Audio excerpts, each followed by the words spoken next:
क्रियापदाचे प्रकार एकत्रच सांगतो तुम्हाला. क्रियापदाचे प्रकार भरपूर प्रकार आहेत, शिकूयात आपण.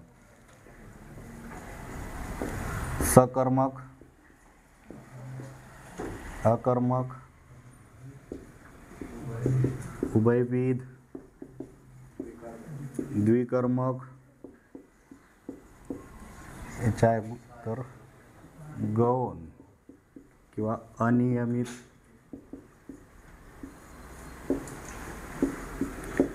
सहायक, संयुक्त,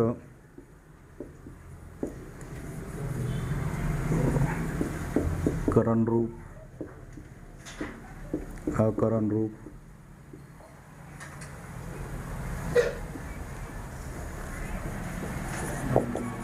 शक्य, समापन,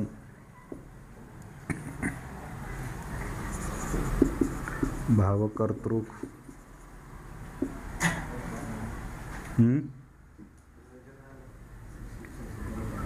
बरं. इथं घेऊ प्रयोजक, इथं घेऊ समापन, आणखी सिद्ध, साधित. साधितचे 4 प्रकार: नामसाधित, अव्यय साधित. धातू साधितच्या ऐवजी आपण विशेषण साधित घेऊ. धातू साधितला कॅन्सल.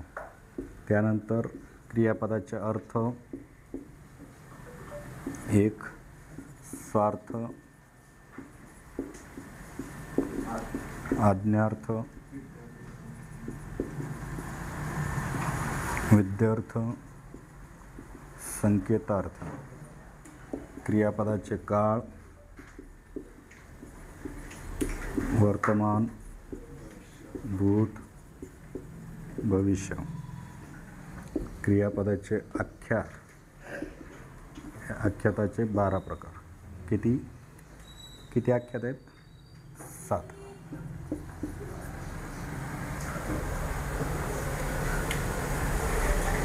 प्रकार. एवढं क्रियापद शिकायचं आहे आपल्याला. लिहून घेत असताल तर सहज लिहिलेलं असू द्या, बाकी शिकवायला सुरुवात करू आपण. आज खूप जोरात पाऊस पडणार. पडणार आहे का पडला? पडणार आहे. हे वाक्य आहे. यांचं म्हणणं आहे की यात कर्म कोणतं, कर्ता कोणता. तुमचा फक्त प्रश्न आहे की कर्म कोणतं, कर्म आहे की नाही. तर आपण यातलं सगळंच ओळखून घेऊ. क्रियापद कोणतं, कर्म कोणतं, कर्म आहे की नाही, कर्ता कोणता, किंवा मग बाकीच्या शब्दांना काय म्हणायचं, सगळंच बघू. वाक्यातलं क्रियापद कोणतं आहे? पडणार आहे हे क्रियापद आहे. आता इथं क्रियापदाच्या प्रकारात शिकायचं आपल्याला. पडणार आहे हे क्रियापद आहे तुमचं. याला हे क्रियापद म्हणतात. 2 क्रियापद आले की संयुक्त. म्हणजे हा प्रकार पण संपून गेला. 2 क्रियापद आले की त्याला म्हणायचं संयुक्त. नंतर शिकू तसं. पडणार आहे. पडणारा हा झाला वाक्यातला. हे झालं वाक्यातलं. बरोबर आहे ना? कसा पडणार आहे पाऊस? बरं. आता जोरात पडणार आहे का जोरात पाऊस? पाऊस. जोरात हा शब्द कोणाबद्दल अधिकची माहिती देतोय? जोरात पडणार का जोरात पाऊस? हा, पाऊस जोरात. बर. मग ह्या पावसाबद्दल जर अधिकची माहिती देत असेल, कर्ता म्हणजेच नाम असतो तो. मग नामाबद्दल अधिक माहिती देणारा शब्द विशेषण. आणि खूप जोरात. जोरात पण कसा जोरात? खूप. विशेषणाबद्दल अधिकची माहिती देणारा शब्द त्याला म्हणायचं असतं क्रियाविशेषण. क्रियाविशेषण याची व्याख्याच आहे क्रियापदाबद्दल आणि विशेषणाबद्दल, ह्या दोघांबद्दल अधिकची माहिती देणारा शब्द म्हणजे क्रियाविशेषण. मग विशेषणाबद्दल अधिकची माहिती देणारा शब्द म्हणजे क्रियाविशेषण. आणि केव्हा पडणार आहे? आज. केव्हा न उत्तर मिळालं म्हणजे कर्म होईल का आपलं? नाही. कोठे, केव्हा, किती, कसा, कशी, कसेनं जर प्रश्न विचारला मिळणार उत्तर कर्म नसतं. तिथं एक प्रश्न निर्माण झाला असेल तुम्हाला, ते कर्म नसतं तर मग काय असतं ते? तर ते सगळे क्रियाविशेषण असतात. जे कर्म नसतात ना ते सगळे क्रियाविशेषण असतात. फसवे कर्म जे म्हणतो आपण ते क्रियाविशेषण. याला म्हणायचं क्रियाविशेषण, याला म्हणायचं क्रियाविशेषण, याला म्हणायचं विशेषण. हा कर्ता, हे क्रियापद. कर्म दिसायला कुठं? या वाक्यात कर्म नाही. आणखी विचारायचं असेल तर विचारा. फळ्यावर घेऊ आपण वाक्य डायरेक्ट.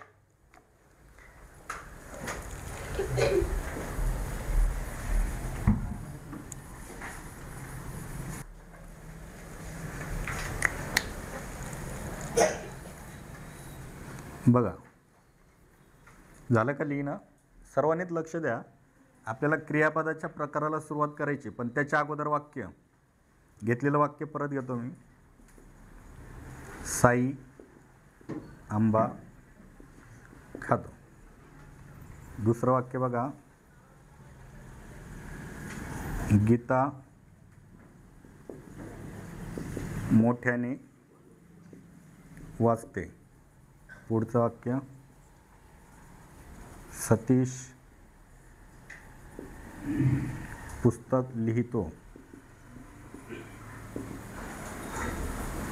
चौथं वाक्य, सर उद्या येतील. 4 वाक्य. सर्वांनी लक्ष द्या, तुम्हालाच प्रश्न विचारणार आहे. बघा या 4ही वाक्यातलं क्रियापद कोणतं आहे? खातो, वाचते, लिहितो आणि येतील. कर्ता सांगा. पहिला खाणारा साई, बर हा करता. दुसऱ्यात वाचणारा, वाचणारी, लिहिणारे आणि इथे येणारे, हे करते आणि हे क्रियापद. कोणकोणत्या वाक्यात कर्म आहे, कोणत्या वाक्यात कर्म नाही? तुम्ही सांगा. पहिल्या वाक्यात कर्म आहे की नाही? आहे. पहिल्या वाक्यात कर्म आहे. दुसऱ्या वाक्यात कशी वाचते? मोठ्याने. कसा, कशी, कसेने मिळणारं उत्तर कर्म होईल का? म्हणजे ह्या वाक्यात कर्म नाही. इथं कर्म आहे की नाही? कोणतं कर्म आहे? पुस्तक. काय लिहितो? पुस्तक. काय न उत्तर मिळेल म्हणजे कर्म आहे.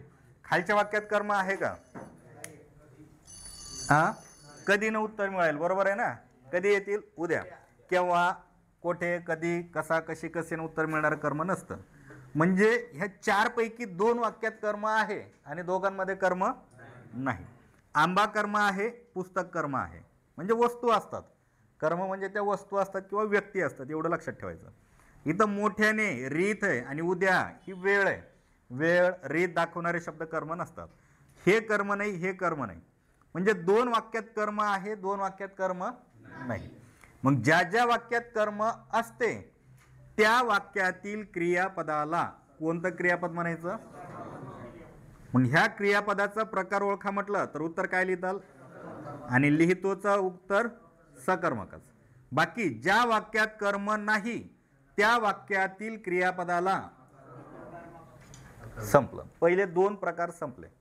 सकर्मक क्रियापद म्हणजे ज्या वाक्यात कर्म असते त्या वाक्यातील क्रियापदाला सकर्मक क्रियापद म्हणायचं. त्याची व्याख्या अशी आहे, ज्या क्रियापदाला वाक्याचा अर्थ पूर्ण करण्यासाठी कर्माची आवश्यकता असते त्याला म्हणायचं सकर्मक. एवढी मोठी व्याख्या लक्षात ठेवण्यापेक्षा सोपं, ज्याच्यात कर्म दिसतं ते क्रियापद म्हणजे सकर्मक आणि ज्या वाक्यात कर्म दिसत नाही ते म्हणजे अकर्मक. ठीक आहे, एवढं लक्षात राहील का? पुढचं वाक्य बघा आता.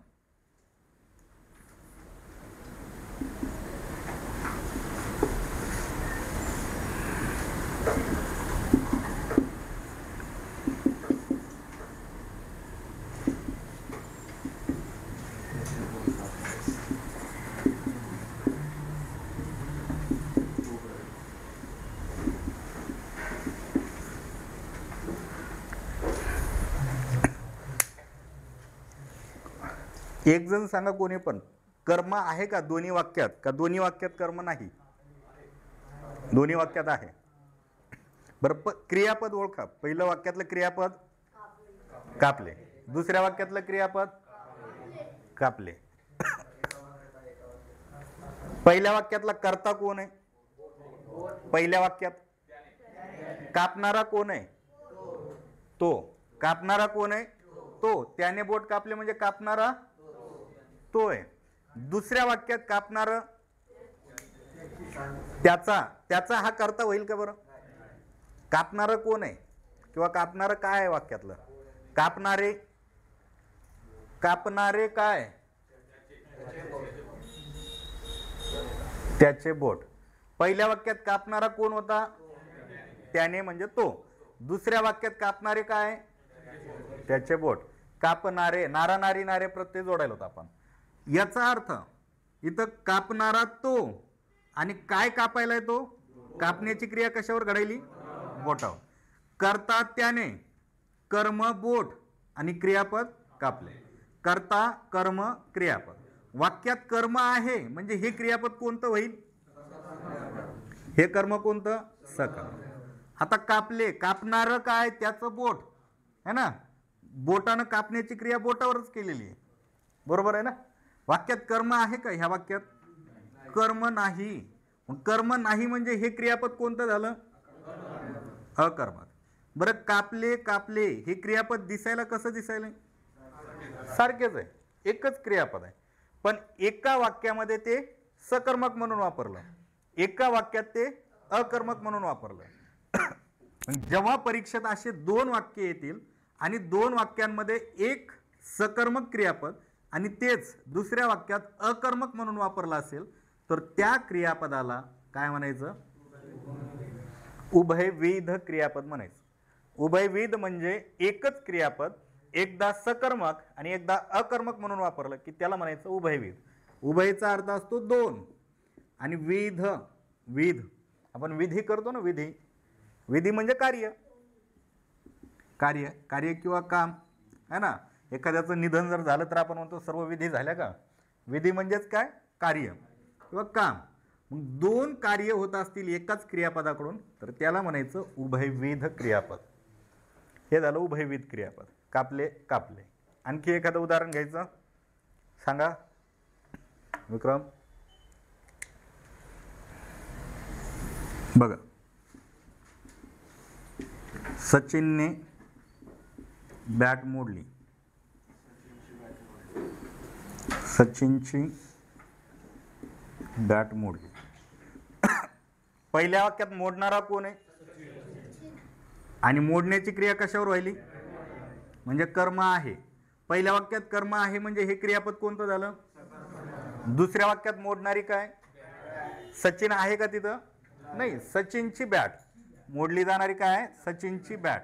हा झाला कर्ता आणि हे झालं क्रियापद. वाक्यात कर्म आहे का? कर्म नाही म्हणजे हे कोणतं क्रियापद? मग मोडली मोडली एकच क्रियापद, एकदा सकर्मक एकदा अकर्मक, म्हणून मोडली ह्या क्रियापदाला म्हणायचं उभयविध क्रियापद. लक्षात राहील का?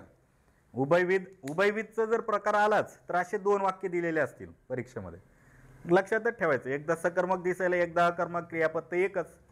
प्रश्न कसा येतो बघा, त्याने बोट कापले, त्याचे बोट कापले. वरील वाक्यातील कापले या क्रियापदाचा प्रकार ओळखा. पर्यायात 1 2 3 4 पर्याय असतील. उत्तर काय लिहिताल? उभयविध. इथपर्यंत समजलं का? मग आणखी एक वाक्य. बर, अवघड म्हणजे वाक्य तसे असतात.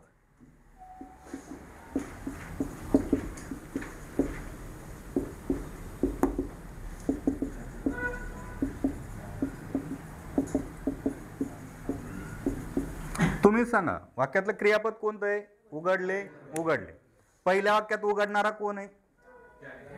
त्याने. त्याने म्हणजे तो. उघडणारा तो. उघडण्याची क्रिया कशावर व्हायली? दारावर. म्हणजे कर्म आहे है ना. काय उघडलं तर दार. कर्म आहे म्हणजे हे वाक्य. खालच्या वाक्यामध्ये उघडणार दार, तो आहे का तिथं? नाही. त्याच्या घराचे दार. वाक्यातला करताय त्याच्या घराचे दार. हे दार करताय त्याला माहिती देणारे शब्द हे आहेत म्हणून त्याच्या घराचे दार हा झाला करता. वाक्यात कर्म आहे का? म्हणून हे क्रियापद कोणतं? अकर्मक. म्हणून उघडले उघडले या क्रियापदाचा प्रकार ओळखायला विचारलं तर काय सांगताल? उभयविध. उभयविध म्हणजे दोन क्रिया घडायला तिथं, सकर्मकचे आणि अकर्मकचे. ठीक आहे, पुढच्या प्रकाराकडे जाऊ.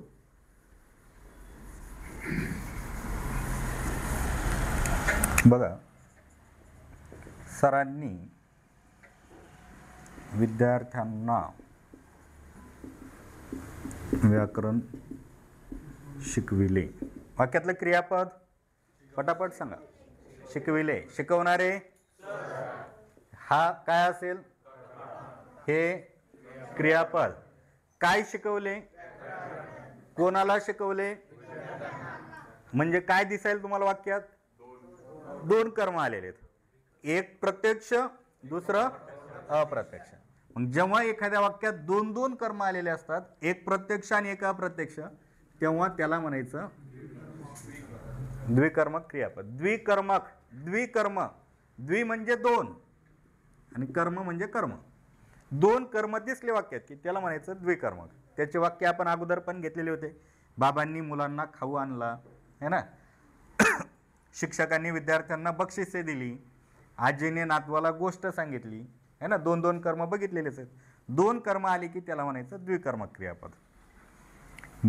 बरं तुम्हाला धातू, धातू साधित वगैरे सुरुवातीला शिकलो आपण, बरोबर आहे. धातू ओळखता येतो का? आता इथं शिकविले असं क्रियापद होतं बघा, शिकविले. यातला धातू कोणता असेल? शिकव, शिकव हा धातू आहे. शिकवणे, बाणाचं न जोडलं की ते धातू मिळत असतो आपल्याला. आता इथं खातो किंवा उघडतो, पितो, बसला, नाचला, जाईल, येईल. ह्यातले धातू सांगा. पहिल्यामध्ये, दुसऱ्यात, तिसऱ्यात, चौथ्यात, पाचव्यात. इथं, इथं जाई नाही, फक्त जा. इथं ये. म्हणजे कुठलंही क्रियापद दिलं तर आपल्याला धातू ओळखता येईल. ओळखता येईल की नाही? धातू हे तीन प्रकारचे असतात. एक तर एकाक्षरी किंवा दोन अक्षरी किंवा तीन अक्षरी. धातू एक अक्षरी, दोन अक्षरी, तीन अक्षरी धातू असतात. कुठलंही क्रियापद दिलं तुम्हाला धातू ओळखता येतो. आणखी काही क्रियापद घेतो, त्यातले धातू ओळखा. आहे, नाही, नव्हता, पाहिजे, हवा, नको, होता. ह्यातले क्रियापद. आता हे पण क्रियापदच आहेत ना. मी शिक्षक आहे, वाक्यातलं क्रियापद कोणतं आहे? आहे. मला पाणी नको, नको हे क्रियापद आहे, बरोबर आहे ना. तो शिक्षक नाही, नाही हे क्रियापद आहे. हे क्रियापद आहेत. यातले धातू ओळखा. पहिल्यातलं आहे मधलं धातू अस, नाही मध्ये नस, नव्हता मध्ये नऊ, पाहिजे मध्ये पा, हवा मध्ये हो. असं का? मग नाही. यातले धातू ओळखता येतील का? निश्चित. हे एवढेच क्रियापद आहेत, याच्यापेक्षा जास्त नाही. इथं भरपूर आहेत, लाखो क्रियापद आहेत, त्यातले आपल्याला धातू ओळखता येतात. पण हे असे एक 7-8 जण क्रियापद आहेत, ह्यातला निश्चित धातू ओळखता येत नाही. ज्या क्रियापदातला निश्चित धातू ओळखता येत नाही त्यांना म्हणायचं गौण किंवा अनियमित क्रियापद. अनियमित म्हणजे काय? तर हे कुठे वापरता येतात, अनियमित आहे ते, है ना. कुठे वापरता येतात? असेल, आणखी एक इथं असेल, आहेच असेल. मग ह्यांना म्हणायचं गौण क्रियापद किंवा अनियमित क्रियापद. इथपर्यंत लक्षात आले का? बघा प्रकार राहतील का लक्षात?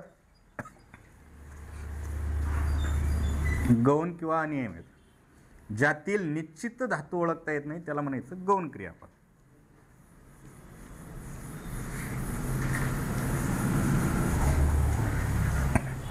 आता बघा, यांनी मग सांगितलेलं वाक्य, आज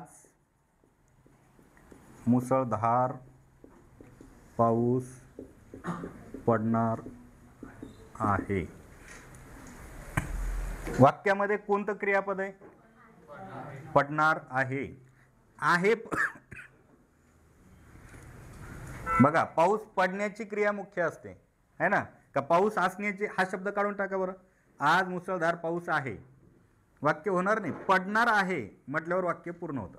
मग पडणार आहे, आहे हे जे क्रियापद आहे याला म्हणायचं गौण क्रियापद, गौण, किंवा याला म्हणायचं अनियमित क्रियापद. अनियमित क्रियापद किंवा गौण क्रियापद हे मुख्य क्रियापद म्हणून पण वाक्यात येतं. पण शक्यतो वाक्यातल्या मुख्य क्रियापदाला वाक्याचा अर्थ पूर्ण करण्यासाठी जोडून येत असतं, मदत करणारं क्रियापद. पडणार आहे किंवा बघा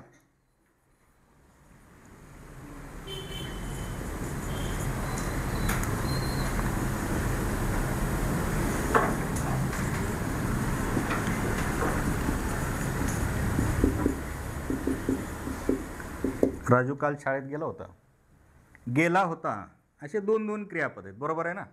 मग जेव्हा दोन दोन क्रियापद येत असतात तेव्हा हे इकडचं जे गौण क्रियापद असतं, हे गौण क्रियापद वाक्यातील मुख्य क्रियापदाला मदत करण्याचं कार्य करत असतं. म्हणून ह्या दोघांना म्हणायचं असतं सहाय्यक क्रियापद. आणखी काही उदाहरणं घेतो याची बघा.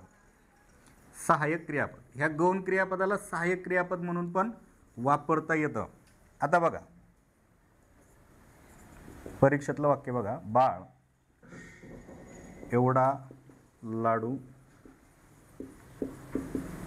खाऊन टाक. म्हणजे काय बरं, बाळ एवढा लाडू खाऊन टाक म्हणजे असा अर्थ आहे का त्याचा, आधी खान थोड्या वेळानं टाकून दे. बाळ एवढा लाडू खाऊन टाक म्हणजे हा ना, खाऊन टाक म्हणजे खान थोड्या वेळानं पूर्ण टाकून दे. मग कसा, बाळ एवढा लाडू खाऊन टाक. हा हो ना, खाणारा तर बाळ आहे, पण खाऊन टाक क्रियापदाचाच विचार करू. हे करता कर्म संपलं आपलं. खाऊन टाक, खाऊन टाकचा अर्थ खा आणि थोड्या वेळानं टाक असं होईल का. खाऊन टाक म्हणजे खाऊन घे, पूर्ण खा. खाऊन टाक याच्यामध्ये एक क्रियापद आहे खाणे आणि एक क्रियापद आहे टाक. ह्या दोघांपैकी मुख्य क्रिया कोणती असेल बरं. मुख्य खाण्याची क्रिया मुख्य आहे का टाकण्याची क्रिया मुख्य आहे. म्हणजे लाडू खाण्याची क्रिया मुख्य आहे, टाकण्याची क्रिया नाही, खाण्याची क्रिया मुख्य आहे. म्हणजे जेव्हा जेव्हा दोन दोन क्रियापद येतील तेव्हा पहिलं जे क्रियापद असतं ते मुख्य क्रियापद असतं. कोणतं क्रियापद, मुख्य. आणि त्याच्यानंतर येणारं जे क्रियापद असतं ते ह्याला वाक्याचा अर्थ पूर्ण करण्यासाठी मदत करत असतं. वाक्य इथपर्यंतच वाचा, कसं होईल बघा. बाळ एवढा लाडू खाऊन, वाक्याचा अर्थ पूर्ण व्हायलाय का. मग त्याला पूर्ण करण्यासाठी एक शब्द मदत करायला आहे, टाक. मग मदत करणारं जे क्रियापद असतं त्यालाच म्हणायचं असतं सहाय्यक क्रियापद. ह्याला म्हणायचं मुख्य क्रियापद. हे झालं सहाय्यक क्रियापद, हे झालं सहाय्यक, हे झालं मुख्य. आणि जेव्हा सहाय्यक आणि मुख्य क्रियापदातून एकाच क्रियेचा बोध होतो, म्हणजे खाऊन टाक म्हणजे खाऊन घे, एकाच क्रियेचा बोध होत असेल तर त्या दोघांना मिळून म्हणायचं असतं, त्या दोघांना मिळून म्हणायचं असतं संयुक्त क्रियापद. आणखी एक वाक्य बघा, संयुक्त क्रियापद होईल की नाही तेवढं मला सांगा तुम्ही. बाळ एवढा लाडू खाऊन जा. खाऊन जा म्हणजे काय, अगोदर खा नंतर जा. दोन भिन्न भिन्न क्रिया आहेत, है ना. बाळाला शाळेत जाण्याची घाई होती, है ना, जाऊ लागला तो, पण आई काय म्हटली, अगोदर खा आणि नंतर जा. इथं होईल का अगोदर खा नंतर टाक, इथं नाही होणार. इथं दोघांचा अर्थ एकच आहे, खाऊन टाक म्हणजे खाऊन घे, है ना, एकच क्रियेचा बोध व्हायला. पण इथं खाऊन जा म्हणजे अगोदर खा आणि नंतर जा. मग दोन भिन्न भिन्न अर्थाचा बोध होत असेल तर त्याला संयुक्त क्रियापद म्हणायचं नाही. समजा एखादे साहेब आलेले आहेत, स्टेजवर बसले, है ना, आपण त्यांना भाषणाची विनंती केली आणि साहेबांना अर्जंट जायचं आलं, है ना, त्यांची गाडी लागली किंवा पुढं काहीतरी कार्यक्रम असेल म्हणून ते निघायला लागले. आपण काय म्हणतो, साहेब दोन शब्द बोलून जा. साहेब दोन शब्द बोलून जा म्हणजे अगोदर नंतर दोन भिन्न भिन्न क्रिया आहेत, याला संयुक्त क्रियापद म्हणता येईल का. आता हेच वाक्य, आता साहेब आहेत समजा, त्यांना बोलताच येत नाही स्टेजवर, आपण त्यांना विनंती करणार, साहेब दोन शब्द बोलून घ्या, है ना, जेवायला मोकळे. साहेब दोन शब्द बोलून घ्या. बोलून घ्या म्हणजे अगोदर बोला थोड्या वेळानं घ्या का. मग काय अर्थ होईल बोलून घ्या म्हणजे, बोलून घ्या म्हणजे बोला, है ना. क्रिया मुख्य कोणती आहे, बोलण्याची, ही मुख्य क्रिया आहे आणि हे सहाय्यक क्रियापद. मग मुख्य क्रियापद आणि सहाय्यक क्रियापद असं दोघांपासून तयार होणाऱ्या क्रियापदाला संयुक्त क्रियापद म्हणायचं. परीक्षेत जर हे वाक्य आलं, साहेब 2 शब्द बोलून घ्या, बोलूनला अंडरलाईन केली तर त्याचं उत्तर काय लिहिताल? फक्त घ्याला अंडरलाईन केली तर त्याचं उत्तर लिहिताल. दोघायला अंडरलाईन केली त्याचं उत्तर लिहिताल संयुक्त. अशा पद्धतीनं संयुक्त पर्यंत आपण पोहोचलो. काय अडचण? आता पुढचा प्रकार बघा. लहान मुलांनी सांगा. पवारच ना तू? पप्पा आले नाही तुझे? कुठे गेले? तू वाक्य सांग.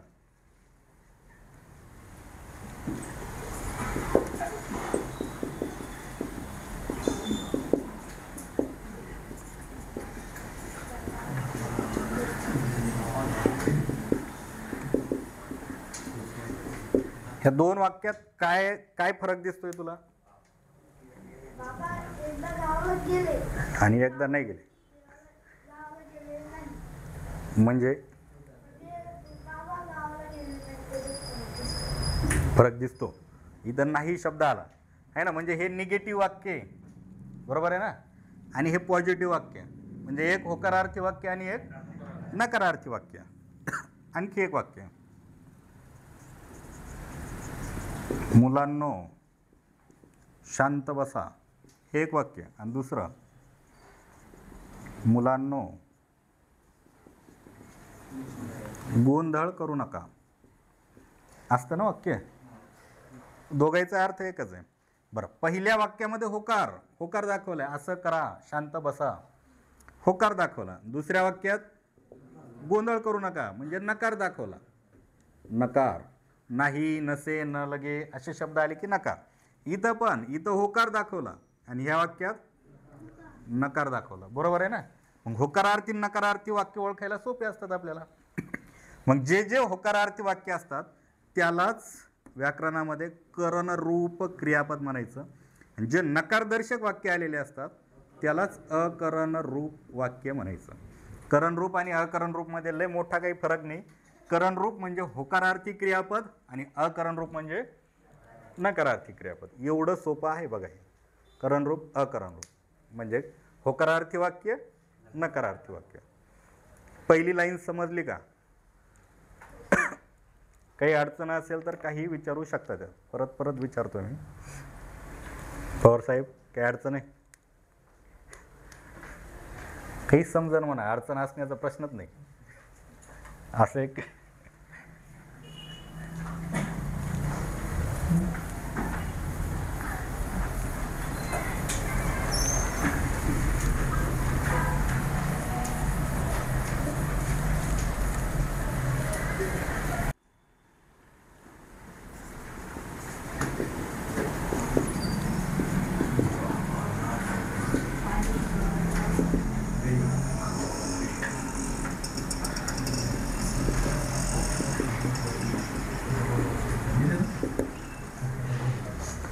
दोन वाक्य आहेत. पवार, बाबा आहेत का तुला? दात आहेत का बाबाला? आहेत दात? हो की नाही? नाही, पण तरी बाबाला सुपारी खावत आहे ना. वाक्य बघा. खाणारे कोण आहेत? बाबा आहे ना. खाण्याची क्रिया कशावर होणार आहे? सुपारी. काय खाणार आहे? सुपारी. खाववते, बाबाला दात नाहीत पण तरी त्यांना खाववते. त्यांच्या अंगी असलेली कुवत दाखवली, शक्यता दाखवली, बरोबर आहे ना. त्यांच्या अंगी असलेली कुवत, शक्यता, अशक्यता, संभावना दाखवलेली असते. ठीक आहे. मग ज्या क्रियापदातून कर्त्याच्या अंगी असलेली शक्यता दाखवलेली असते तेव्हा त्याला म्हणायचं शक्य क्रियापद. खाववते, मूळ धातू आहे खा, त्याला प्रत्यय कुठला लागायला आहे? ववते. मूळ धातू आहे या ठिकाणी चाल, त्याला प्रत्यय कुठला लागलाय? वते. आता हे जे क्रियापद असतात, क्रियापदाला वते, ववते, वतो, ववतो, वितो, ववितो असे प्रत्यय लागलेले असतात बघा धातूला. विवितो नाही, ववितो. असे प्रत्यय लागलेले असतात धातूला. असे प्रत्यय इथं बघा दिसायलेत आपल्याला. मग बघा असे जर प्रत्यय लागलेले असतील आणि त्या क्रियापदातून जर कर्त्याच्या अंगी असलेली शक्यता दाखवली तर त्याला म्हणायचं शक्य क्रियापद. आता खालच्या वाक्यात बघा, आई मुलाला चालविते. चालणारं कोण आहे बरं इथं? चालायले कोण? आई चालायली का मुलगा चालायलाय? दोघे चालायलेत म्हणा, आई पण मागं मागं चालाय.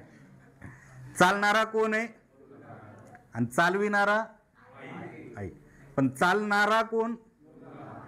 हा करताय, बरोबर आहे ना. चालणारा मुलगा. तो स्वतः चालायलाय का? आई त्याला चालवायली.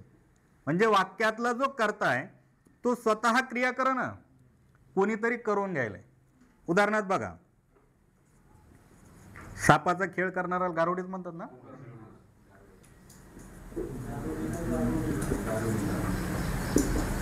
जे असेल ते आपण सहज वाक्य घेऊ. गारुडी सापाला खेळवितो. खेळणारा कोण आहे? साप स्वतः खेळायलाय का? गारुडी त्याला खेळवायलाय, बरोबर आहे ना. गारुडी त्याला खेळवायलाय. किंवा आणखी एखादं वाक्य बघा, मदारी माकडाला खेळवतो. खेळणारा माकड आहे, स्वतः खेळायलाय का तो? माकड त्याला मदारी त्याला खेळवायला. म्हणजे वाक्यातला करता स्वतः क्रिया करत नसून तो दुसऱ्याकडून करवून घेतो, असा अर्थबोध ज्या क्रियापदातून होतो त्याला म्हणायचं असतं प्रयोजक क्रियापद. प्रयोजकचा अर्थ असतो प्रेरणा. प्रयोजक म्हणजे प्रेरणा.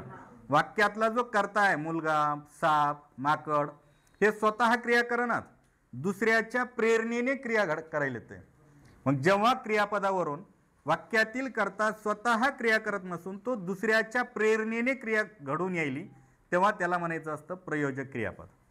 हे खालच्या तिघांना म्हणायचं प्रयोजक, वरच्याला म्हणायचं शक्य, आणि तिन्ही क्रियापदाला बघा कुठले प्रत्यय लागलेले दिसेल.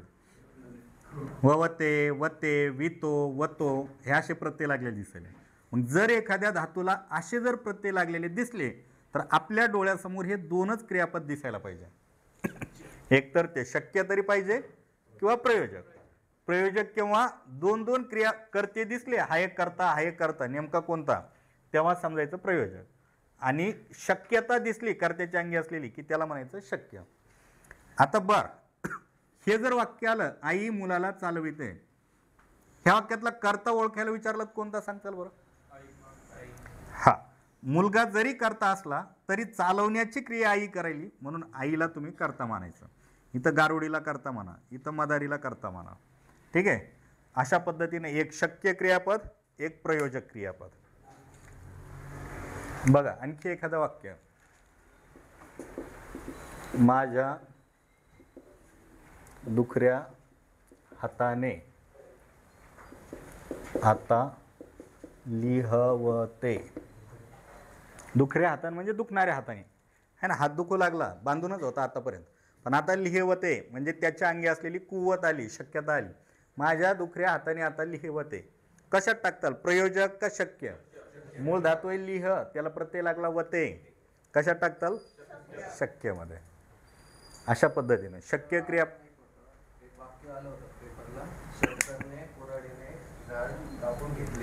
काय काय?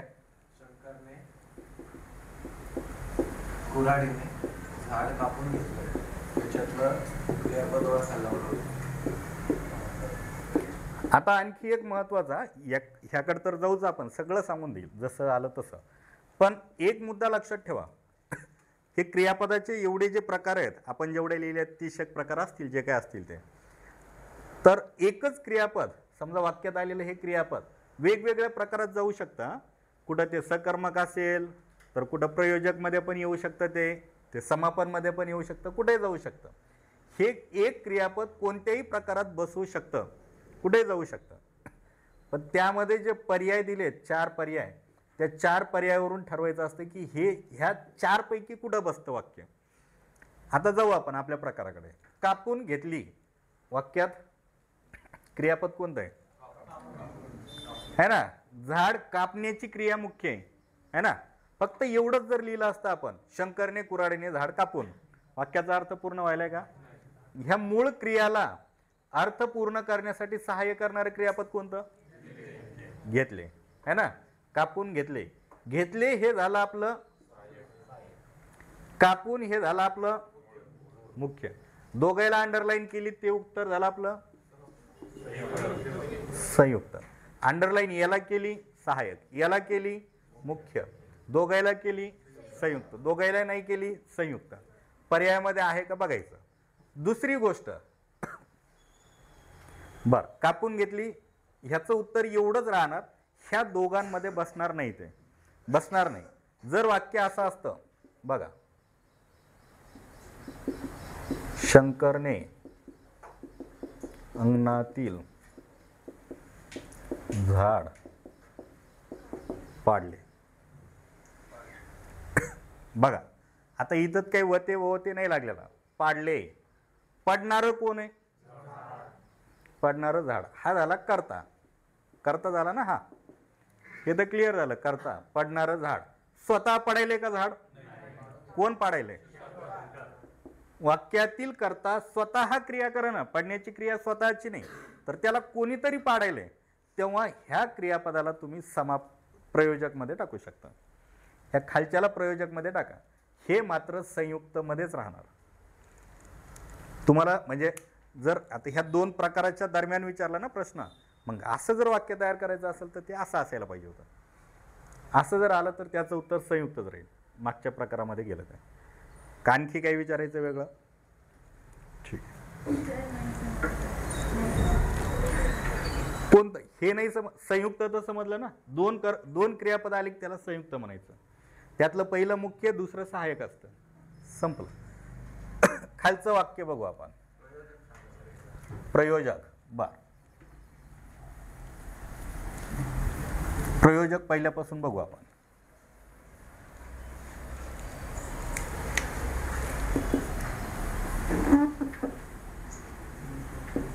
पहिलं वाक्य, अतुल आई मुलाला चालविते. तुम्ही सांगा चालणारं कोण आहे इथं? आई चालवली का? मुलगा. चालणारा कोण आहे? मुलगा. चालणारा मुलगा. मुलगा स्वतः चालायला आहे का त्याला कोणी चालवायला? आई चालवायला. हा कर्ता आहे वाक्यातला. नारा नारी नारे प्रत्यय जोडल्यावर आपल्याला कर्ता मिळतो. चालणारा मुलगा हा झाला कर्ता. पण वाक्य वाचल्यावर ह्या क्रियापदावरून असं जाणवायलंय की हा कर्ता स्वतः क्रिया करणं, तो दुसऱ्याकडून कळवून घ्यायला आहे ना. आई त्याला चालवायली. तसंच काय घेतलं होतं नाव आपण ते आता? शंकर. शंकरने अंगणातील झाड पाडले. आता मला सांगा पडणारा कोण आहे? शंकर पडायला आहे का अंगण पडायला का झाड पडायला? पडणारं झाड हा झाला कर्ता. जसा या ठिकाणचा कर्ता आहे मुलगा, या ठिकाणचा कर्ता आहे झाड. झाड स्वतः पडायले का? कोण पाडायले त्याला? शंका. म्हणजे वाक्यातला हा कर्ता स्वतः क्रिया करत नसून तो दुसऱ्याकडून करवून घ्यायलाय, असा अर्थबोध ह्या क्रियापदावरून होतो. म्हणून ह्याला म्हणायचं प्रयोजक क्रियापद. वरच्यालाही म्हणायचं प्रयोजक आणि खालच्यालाही म्हणायचं प्रयोजक. शक्यतो वते ववते वतो ववतो वितो ववितो असे प्रत्यय लागले ते एकतर शक्य किंवा प्रयोजक असतात. नंतर ते ठरवायचं, शक्यता दाखवली तर शक्य, दुसऱ्याकडून क्रिया करत असेल तर प्रयोजक. आणि कधी कधी असे वाक्य येतं ज्याला वते ववते असं कुठलाच प्रत्यय लागलेला नसतो, पण तेही वाक्य कशामध्ये जातं? प्रयोजकमध्ये जाऊ शकतं. समजलंच की नाही? आता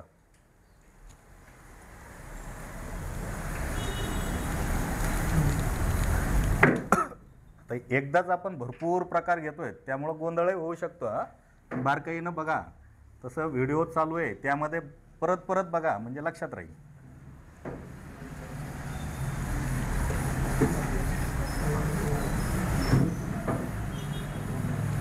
आता हे वाक्य आहे बघा. तुम्ही सांगा, आता ज्यांनी प्रश्न विचारला होता तेच एक वाक्य घेतोय, परीक्षेतलं वाक्य आहे.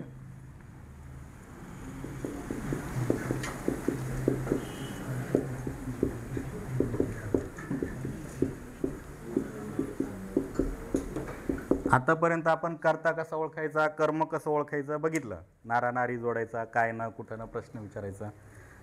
त्यानुसार काहीतरी लॉजिक लावून वाक्यातला कर्ता ओळखा. कोणता आहे कर्ता?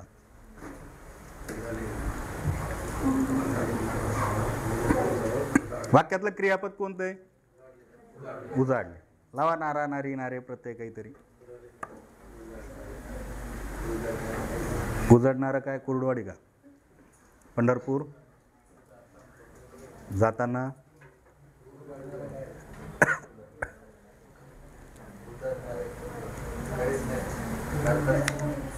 करताच ओळखता येईन का? दुसरं एक वाक्य घेतो.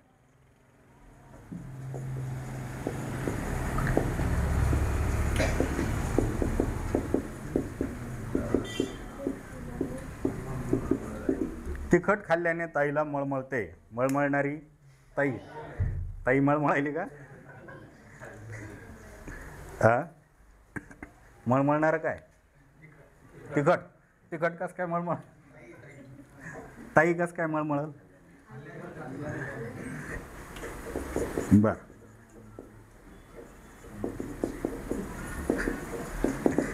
तिच्या अंगात आले.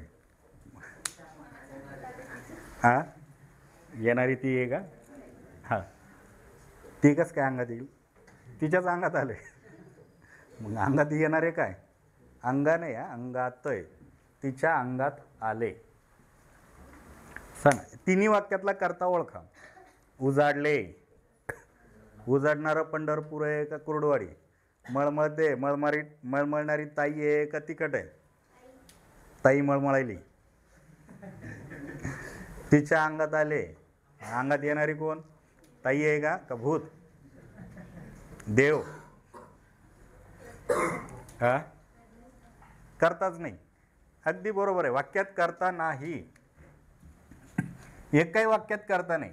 उजाडले एवढंच सांगायचं होतं. उजाडले.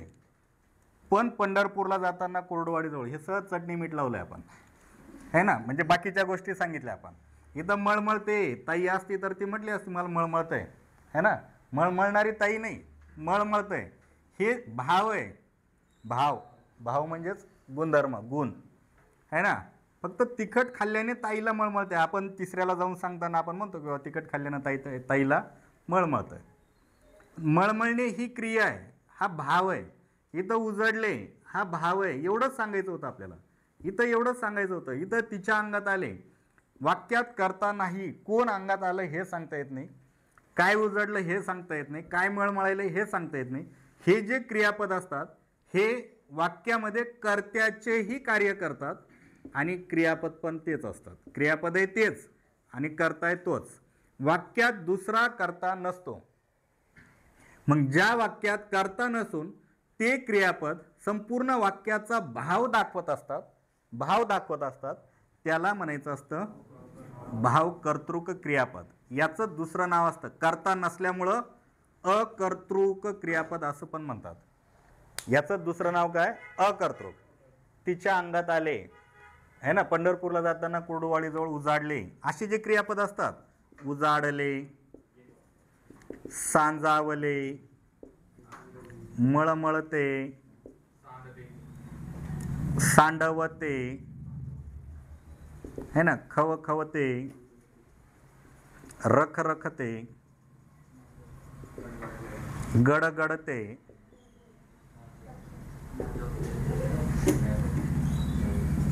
उकडले. आपण म्हणतो ना आज मनस्वी उकडले. काय उकडले? अंडे. आज मनस्वी उकडले. उकडणे हीच क्रिया आहे, तोच भाव आहे. म्हणून असं जर क्रियापद वाक्यात दिसलं की त्याचं नाव टाकून द्यायचं भावकर्तृक क्रियापद. ट्यूब बंद करायची का इथली? चालू करायची परत.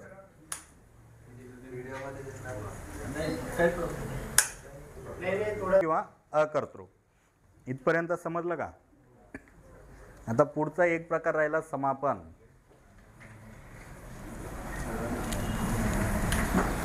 एक एक प्रकार घरी गेलं की पाहत राहा आणि वाक्य आठवा, लक्षात येईल. एकदाच एवढे झाल्यामुळं कदाचित गोंधळ होण्याची शक्यता आहे. सगळेच प्रकार एकदा घेतल्यावर होऊ शकतं असं, पण व्हिडिओमध्ये वगैरे बघा लक्षात येऊन जाईल.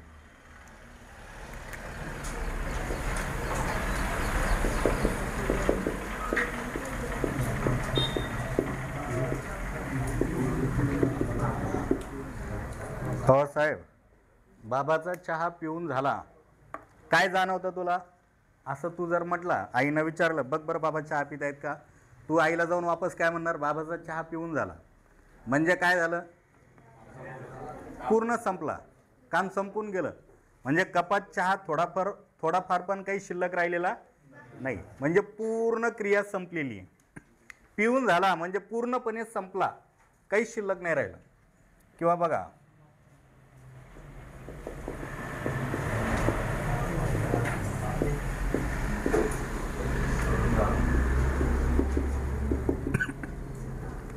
अभ्यास दिलेला होता मुलांना, तो संपूर्णपणे करून झाला, म्हणजे काही शिल्लक नाही राहिला. बरोबर आहे ना?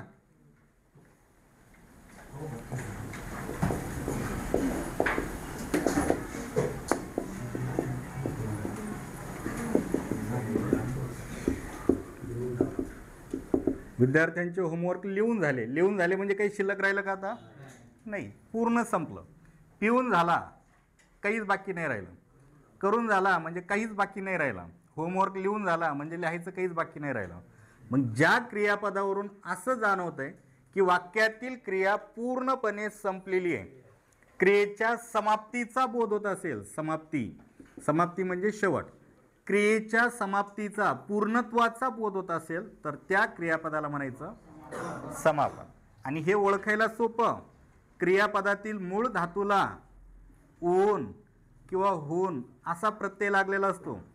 त्याच्या पुढं झाला, झाली किंवा झाले असे क्रियापद आलेले असते. आणि वाक्यातला जो कर्ता असतो त्या कर्त्याला चा, ची, चे किंवा चा असा प्रत्यय लागलेला असतो. इथं बघा, बाबांचा, मुलांचा, विद्यार्थ्यांचे, हे एकमेव क्रियापद असं आहे समापन नावाचं. अख्ख्या मराठीमध्ये एकमेव असं आहे की त्या वाक्यातील कर्त्याला चा, ची, चे, चा म्हणजे कोणाचे? षष्ठीचे प्रत्यय लागलेले असतात. नाहीतर आत्तापर्यंत आपण मराठी बोलतो, कुठल्याच कर्त्याला चाचीचे प्रत्यय लागत नाही. चाचीचे प्रत्यय लागला की समजून जायचं तो प्रकार कोणता? समापन. आणि त्याचं क्रियापद असंच असतं, ऊन झाला, ऊन होऊन झाला, झाली झाले, करवून झाला, बसून झाला, है ना, खेळून झाले, मुलांचे है ना संध्याकाळचे खेळून झाले, पूर्ण झाली क्रिया. चाचीचे प्रत्यय लागलेला असतो, त्याला म्हणायचं समापन क्रियापद. इथपर्यंत समजलं का?